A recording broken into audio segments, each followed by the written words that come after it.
స్పేస్లో ఏడిస్తే ఏమవుతుందో తెలుసా? మన భూమిపైలాగా కన్నీళ్ళు కిందికి జారిపోవు. స్పేస్లో మీ కన్నీళ్ళు ఇంకా ఆశ్చర్యంగా ప్రవర్తిస్తాయి. ఎందుకంటే స్పేస్లో గ్రావిటీ ఆల్మోస్ట్ జీరో. భూమిపై ఉన్నట్టుగా కిందికి లాగడం అక్కడ లేదు. పైగా మీరు ఏడిస్తే ఆ కన్నీళ్ళు కింద పడకుండా మన కళ్ళ వద్దనే ఉండిపోతాయి. ఆస్ట్రోనట్స్ కన్నీళ్ళు బయటికి రావు. అవి కంటి మీదే ఒక చిన్న నీటి బిందువులా చుట్టూ చేరుకుంటూ పెద్ద బుడగలా తయారవుతాయి. అంటే మీరు ఎంత ఎక్కువగా ఏడ్చినా మీ ముఖం మీద నీటి బుడగ పెరుగుతూనే ఉంటుంది. మరి అది తొడవలేకపోతే అది కంటి దగ్గరే తేలుతూ ముఖం మీదే చుట్టూ తిరుగుతుంది.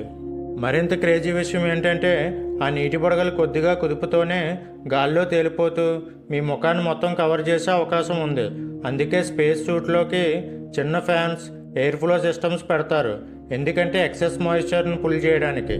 అంటే స్పేస్లో ఫీలింగ్స్ కూడా ఫ్లోట్ అవుతాయి. భూమిపై కన్నీరు పడుతుంది, స్పేస్లో కన్నీరు మిమ్మల్ని వదలదు. మీ ఎమోషన్స్ లిటరల్లీ మీ ముఖం మీదే తిరుగుతూ ఉంటాయి. ఈ వీడియో మీకు నచ్చినట్లయితే లైక్ చేయండి, షేర్ చేయండి మరియు మన ఛానల్ సబ్స్క్రైబ్ చేసుకోవడం మర్చిపోకండి. జై హింద్.